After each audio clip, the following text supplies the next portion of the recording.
আমার রাজকুমারী, দয়া করে তুমি আমার রাজকুমারীকে ছেড়ে দাও। মহারাজ, আপনি দাঁড়িয়ে কেন আছেন?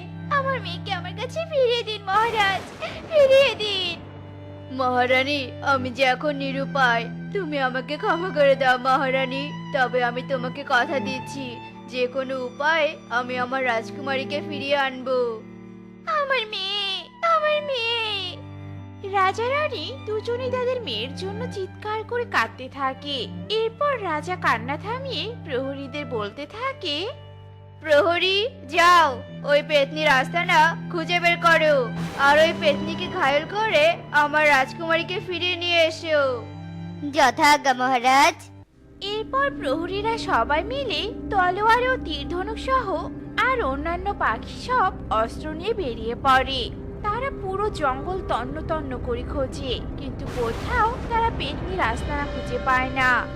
এবার আমরা মহারাজের সামনে গিয়ে কি করে দাঁড়াবো? পেতনির আস্তানা যে খুঁজে পেলাম না আমরা। সবাই ভয়ে ভয়ে ফিরে আসতে থাকে। এমন সময় পেতনি এসে তাদের পথ আটকায়। তোরা বুঝি খুঁজতে এসেছিস আমাকে?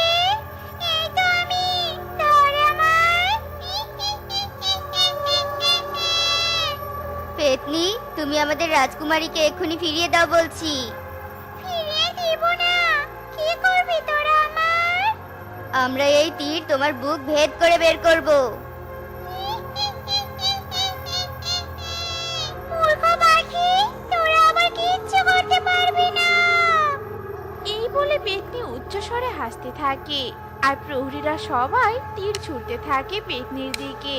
আর একটা তীর গিয়ে পেতনির দেহে লাগে, আর দেহ ভেদ করে বেরিয়ে যায়। কিন্তু তবুও পেতনির কিচ্ছু হয় না। বলেছিলাম না, তোরা আমার কিচ্ছু করতে পারবি না।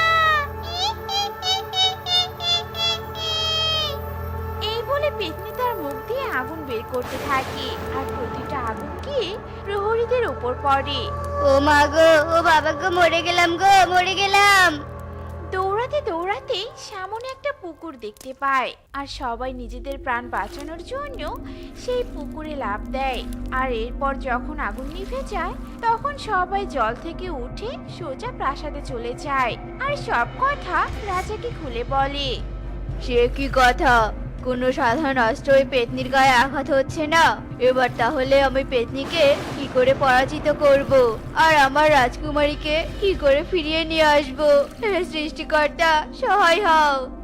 মহারাজ, আপনি বিচলিত হবেন না, আপনি কান্না থামান আর মাথা ঠান্ডা করুন। আপনি বরং এমন কাউকে খুঁজে বের করুন যে খুব সাহসী আর নিজের জীবনের বিনিময়ে হলেও রাজকুমারীকে ফিরিয়ে নিয়ে আসবে। প্রয়োজনে আপনি তাকে অনেক পুরস্কৃত করবেন। এমন পাখি আমি কোথায় পাবো?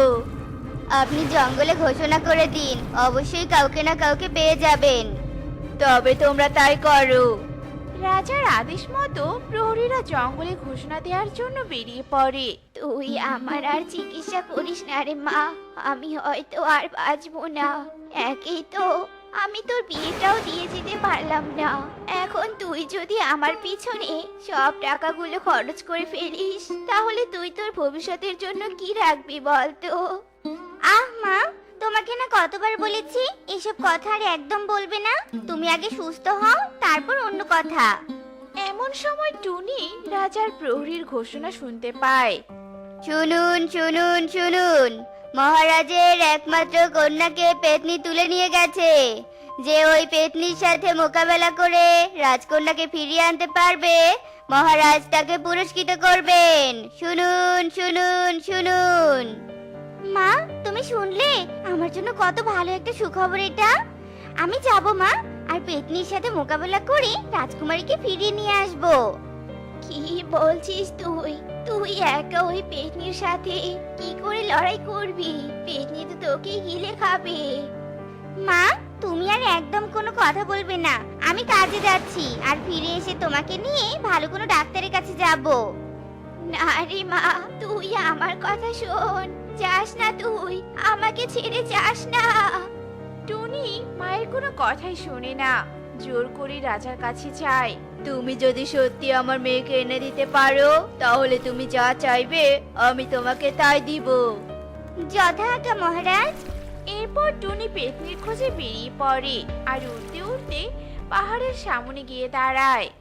অনেকটা পথই তো উড়ে এলাম, কিন্তু কোথাও তো পেতনিকে দেখতে পেলাম না। এখন আমি পেতনিকে কোথায় খুঁজবো? এমন সময় টুনি কারো নাক ডাকার আওয়াজ শুনতে পায়, আর সেই আওয়াজকে অনুসরণ করে টুনি সামনে আগাতে থাকে আর আগাতেই গুহার ভিতরে ঢুকে পড়ে।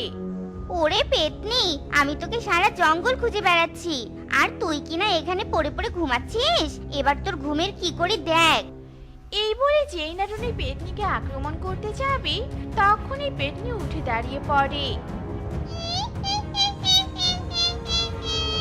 তোর এত বড় সাহস, তুই কিনা আমার গুহায় ঢুকেছিস, তার উপর আবার আমাকেই মারতে এসেছিস। তুমি রাজকুমারীকে কোথায় লুকিয়ে রেখেছো? এক্ষুনি ফিরিয়ে দাও বলছি। রাজকুমারীকে ফিরিয়ে দিব আমি? আমি রাজকুমারীকে ফিরিয়ে দেওয়ার জন্য আনিনি, আমি ওকে এনেছি আমার স্বার্থ হাসিলের জন্য। সেই স্বার্থ হাসিল কোনো দিনও হবে না। তাই নিজের ভালো চাও তো রাজকুমারীকে কোথায় রেখেছো তা আমায় বলে দাও। বুঝতে পেরেছি, তোর মরার খুব ইচ্ছে হয়েছে তাই না? আর তাই তো আমার কাছে এসেছিস। তবে ভালোই হয়েছে, তোকে খেয়ে এবার আমি আমার পেটটা ভরে নিব। এই বলে পেতনি তার মুখ দিয়ে আগুনের গোলা বের করে টুনির দিকে ছুটতে থাকে, আর টুনি সেগুলো কাটিয়ে কোনো রকমে সেখান থেকে পালিয়ে যায়। না, এভাবে আমি ওই পেতনির সাথে একদম পারবো না। আমাকে পারতে হলে কোনো তান্ত্রিক বাবার সাহায্য নিতে হবে। এরপর টুনি আর এক মুহূর্ত দেরি না করে সোজা তান্ত্রিকের কাছে যায় আর সব ঘটনা খুলে বলে।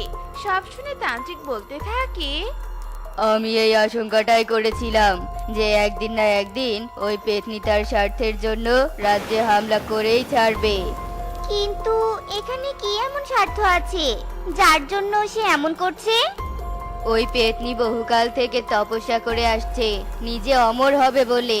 অমর হওয়ার নেশা তাকে এতটাই গ্রাস করেছিল যে বেঁচে থাকাকালীন সময় সে তার নিজের বাবা মাকেও মেরে ফেলেছে, আর নিজের অমর হওয়ার বাসনা খুব তীব্র করেছে। তবে চক্রগুণে তার অমর হওয়ার চাবিকাঠি রাজকুমারীর মাঝে বন্দী হয়ে গেছে। এখন এক নির্দিষ্ট সময়ের মাঝে যদি রাজকুমারীকে মেরে ফেলে আর তার রক্ত দিয়ে স্নান করে, তবেই সে অমর হয়ে যাবে। ওই পেতনির অমরত্ব নষ্ট করার কি কোনো উপায় নেই তান্ত্রিক বাবা? আছে, তবে সেটাও এতটাও সহজ নয়। কত কঠিন হয় হোক, আমি তাতেও রাজি। আপনি শুধু আমায় বলুন যে আমাকে কি করতে হবে।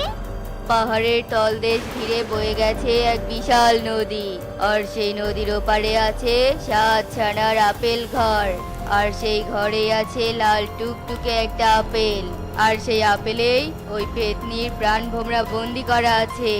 আর সেই 7 ছানা সেগুলো পাহারা দিচ্ছে।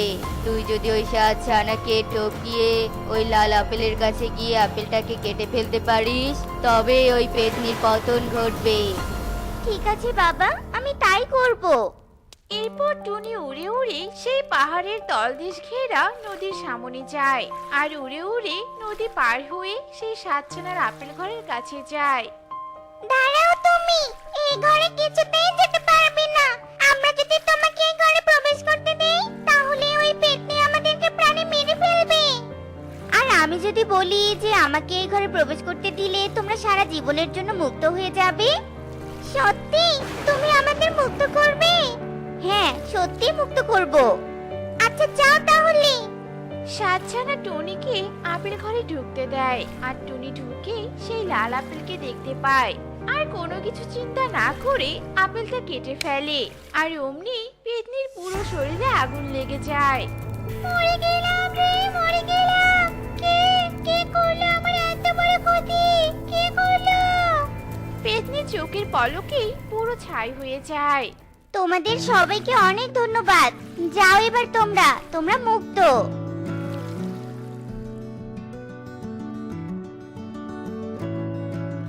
তোমাকে অনেক ধন্যবাদ। এবার বলো, কি চাও তুমি আমার কাছে? আপনি শুধু আমার মায়ের চিকিৎসার ব্যবস্থা করে দিন, আমার তাতেই হবে। এর বেশি কিছু আমি আর চাই না। আচ্ছা ঠিক আছে, এখন থেকে তোমার মা এবং তোমার দুজনের ভরণ পোষণের সব দায়িত্ব আমি নিলাম। রাজার এমন কথা শুনে টুনি অনেক খুশি হয় আর তার মাকে নিয়ে প্রাসাদেই থাকতে শুরু করে। টুনি, রকি, তোরা খাবার খেয়ে নে, আমি কাজে যাব। এদিকে যে অনেক দেরি হয়ে গেছে, মালিক ভীষণ রেগে যাবে। এই তো মা, আমি এসে গেছি। দাও মা, খাবার দাও। ও মা, ডিম রেঁধেছো? অনেকদিন হলো ডিম খাই না। মা তাড়াতাড়ি খাবার দাও, আমি কলেজে যাব। এ কি মা, এসব কি খাবার দিয়েছো? প্রতিদিন এসব পচা খাবার আর খেতে ইচ্ছে করে না। এ কি, একটা ডিম দাও, দেখি ডিমটা দাও, আমি খাই। সে কি রকি, তুই ডিমটা পুরোটাই খেলি? তোর বোনকে একটুও দিলি না? মা আমি পড়াশোনা করি, ভালো মন্দ না খেলে কি বুদ্ধি হবে বলো? টুনি তো বসেই থাকে, ওর এসব খাবার খেতে হবে না। হ্যাঁ মা, দাদা তো ঠিক কথাই বলেছে, আমার তো ভালো খাবার খেতে হবে না। উফ মা, আমার দেরি হয়ে যাচ্ছে, আমি কলেজে গেলাম। মারে, দাদার কথায় কিছু মনে করিস না। তোকে তো আমি ভালো মন্দ কিচ্ছু খাওয়াতে পারি না। আজ কাজ করে তোর জন্য খাবার নিয়ে আসবো। আমি কাজে চললাম রে মা। বাবা, আমার তো কাজ শেষ, আজকের পাওনাটা যদি দিতে। সে কি মাসি, কালকেই তো তোমাকে টাকা দিলাম, আজ আবার টাকা চাইতে এসেছো? আজ তোমাকে কোনো টাকা দিতে পারবো না।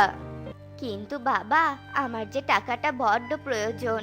আমি আমার মেয়ের জন্য ভালো খাবার নিয়ে যেতাম।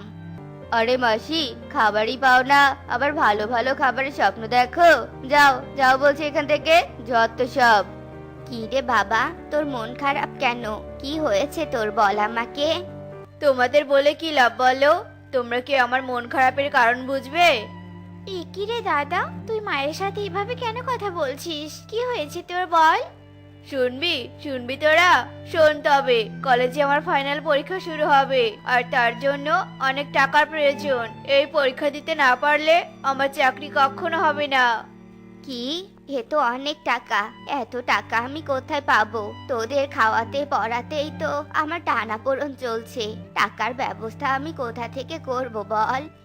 মাও, তুমি চিন্তা করো না মা, তুমি যে কালু দাদার কারখানায় কাজ করো, আমিও সেখানে দিনরাত কাজ করে দাদাকে টাকা দিব।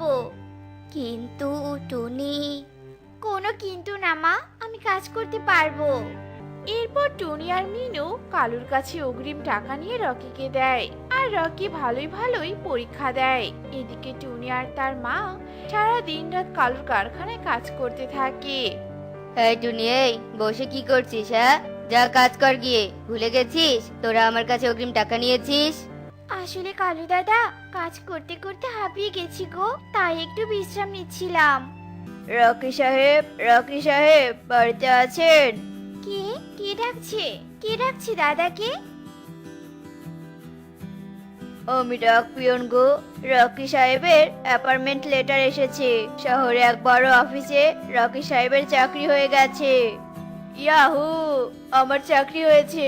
মা, টুনি, আজ আমি অনেক খুশি। হুররে! দেখেছিস বাবা, সবুরে নেওয়া ফলে আমাদের কষ্টের ফল শেষে মিষ্টি হয়েছে। হ্যাঁ মা, সবই আমার কষ্ট করে পড়াশোনার ফল মা। দাদা, তুই নিজের খেয়াল রাখিস, আমাদের ফোন করবি কিন্তু। আরে কান্না করছিস কেন? মায়ের যত্ন নিস কেমন? এরপর রকি চাকরির জন্য শহরে যায়। এভাবেই বেশ কয়েক মাস কেটে যায়।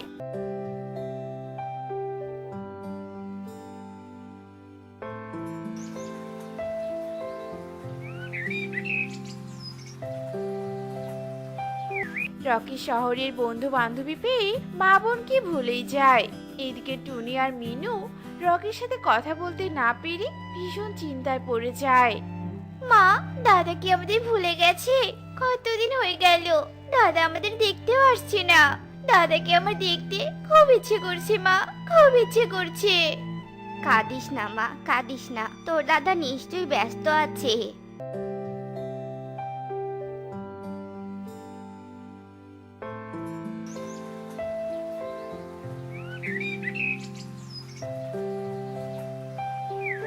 মা, মা, দেখে যাও, দাদা এসেছে। তাড়াতাড়ি এসো মা, দেখে যাও। এ কি রে বাবা, তুই এসেছিস? এতদিন পর বুঝি তোর মা বোনকে মনে পড়লো? নিশ্চয়ই তুই অনেক টাকা নিয়ে এসেছিস, তাই না রে বাবা? দে দেখি টাকাগুলো।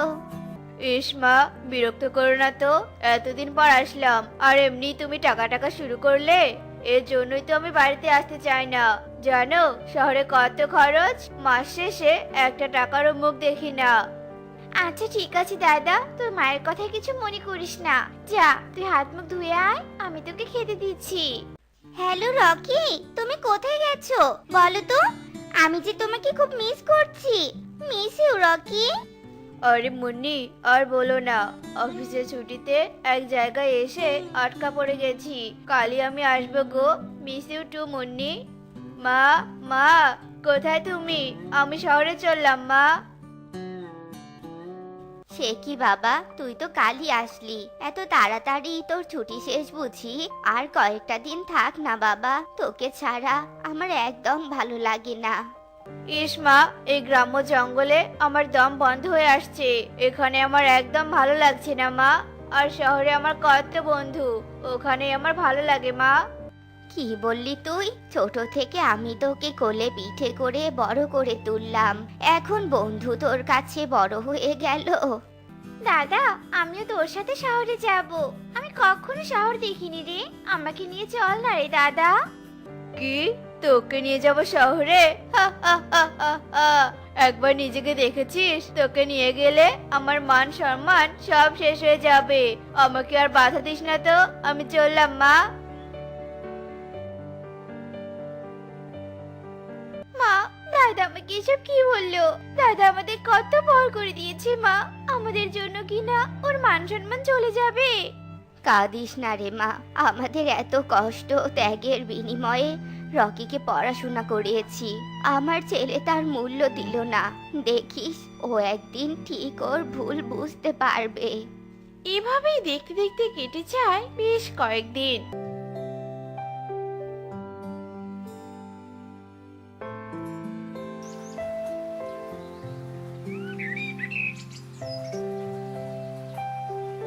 টুনি আর মিনু যে কারখানায় কাজ করত, সেই কারখানাটি বন্ধ হয়ে যায়। টুনি আর মিনু অসহায় হয়ে পড়ে। খেয়ে না খেয়ে তাদের দিন কাটতে থাকে। একদিন, মা, আমার খুব খিদে পেয়েছি মা, আমরা এভাবে আর কতদিন চলবো মা? জানি না রে মা, আমাদের ভাগ্যে কি আছে। মা, আমার মাথায় না এক বুদ্ধি এসেছে। তুমি তো খুব ভালো বিরিয়ানি রান্না করতে পারো। চলো না মা, আমরা সুখী দিদির কাছে টাকা ধার করে নিয়ে বিরিয়ানি রান্না করা শুরু করি আর সেগুলো বাজারে বিক্রি করি। এরপর টনি আর মিনু সুখী পায়রার কাছে যায় আর টুনি ভ্যানে করে বিরিয়ানি নিয়ে বিক্রি করতে থাকে। এই বিরিয়ানি খাবেন? বিরিয়ানি অনেক সুস্বাদু বিরিয়ানি, একবার খেলে মুখে লেগেই থাকবে। এই বিরিয়ানি খাবেন? বিরিয়ানি। বাহ টুনি বাহ, তোর কাচ্চি বিরিয়ানি তো অনেক টেস্টি, আমাকে আরো এক প্লেট দে তো। এই বিরিয়ানি খাবেন? বিরিয়ানি অনেক সুস্বাদু বিরিয়ানি, একবার খেলে মুখে লেগেই থাকবে। নিয়ে যান, নিয়ে যান। वाओ, এত সুন্দর মেয়ে। मेरा तो दिल में लाड্ডু ফুট गया। दिल से कुछ कुछ होता है। এই সুন্দরীর হাতে তো বিরিয়ানি খেতেই হয়। এই যে মেয়ে, আমাকে এক প্লেট বিরিয়ানি দিন তো। Wow, fantastic, just amazing. এত টেস্টি বিরিয়ানি আমি আগে কোথাও খাইনি। আমার মা রেঁধেছে, আমি এগুলো জঙ্গলে জঙ্গলে বিক্রি করি, কারণ দোকান দেওয়ার মতো আমাদের কোনো জায়গা নেই। টুনি, আমার একটা হোটেল আছে, চা থেকে বিরিয়ানি, রোস্ট সব পাওয়া যায়। তোমার যদি আপত্তি না থাকে, আমি তোমাকে বিয়ে করতে চাই আর ওই দোকান দুজনে মিলে চালাতে চাই। আমার মা রাজি থাকলে আমার কোনো আপত্তি নেই। এরপর টোনা আর টুনির বিয়ে হয়ে যায়। এই রানী, আমি তো প্রতিবার পার্টি দেই, কাল তুই পার্টি দিবি। তুই তো শুধু শুধু আমাদের সবারটা বসে বসে খাস। কি, আমি দেব পার্টি? তোর মাথা খারাপ হয়ে গেছে নাকি? আমার কাছে কোনো টাকা নেই, আমি পার্টি দিতে পারবো না। তুই পার্টি না দিলে আমাদের পার্টিতে আর আসবি না। ছোট লোক কোথাকার, অন্যেরটা বসে বসে খাস, শরম লাগে না? কি, আমাকে এত বড় অপমান করলি? এর প্রতিশোধ আমি নিয়ে ছাড়বো। এরপর রনি রকির বসকে মিথ্যে বানিয়ে বানিয়ে বলে, রকিকে চাকরি থেকে বরখাস্ত করায়। রকি বাধ্য হয়ে তার গ্রামে চলে আসে। রকি তার মা বোনের সাথে এতটাই অন্যায় করেছে যে তাদের সামনে যেতেও লজ্জা পাচ্ছিল। তাই রকি কোথাও যাওয়ার জায়গা না পেয়ে জঙ্গলে জঙ্গলে ঘুরতে থাকে। একদিন, ইস, আমার বড্ড খিদে পেয়েছে। খিদের জ্বালা আমার আর সহ্যই হচ্ছে না। ওই তো একটা হোটেল দেখতে পাচ্ছি, কিন্তু আমার কাছে তো কোনো টাকা নেই। আমি বরং চুপ করে খাবার নেই। এই চোর চোর চোর চোর, ধরো ধরো ধরো, আমার দোকানের কেক নিয়ে পালাচ্ছে চোর। আরে আরে, তোমরা সবাই এভাবে মারছো কেন? দেখি দেখি। দাদা, তুই এখানে? হ্যাঁ রে বোন, আমি। তোদের সাথে আমি অনেক অন্যায় করেছি, যার কারণে আমাকে চাকরি হারিয়ে পথে পথে ঘুরতে হচ্ছে। খিদের জ্বালায় চুরি করে খেতে হচ্ছে। বাবা রে, তোর এ কি অবস্থা? আয় বাবা, আমার বুকে আয়। মা, আমি তোমাদের এত অবহেলা করেছি, আর আজ তোমরা কিনা আমাকে ক্ষমা করে দিয়ে আগলে রাখবে? বাবা রে, আপনজন কখনো পর হয় না। মা সব সময় সন্তানকে ক্ষমা করে, বুকে আগলে রাখে। কিন্তু কিছু কিছু বিগড়ে যাওয়া সন্তান মা বাবা ভাই বোনের ভালোবাসা অনুভব করতে পারে না। তো বন্ধুরা, আমাদের আজকের গল্পটি তোমাদের কাছে কেমন লেগেছে তা কমেন্টে জানাতে ভুলো না কিন্তু।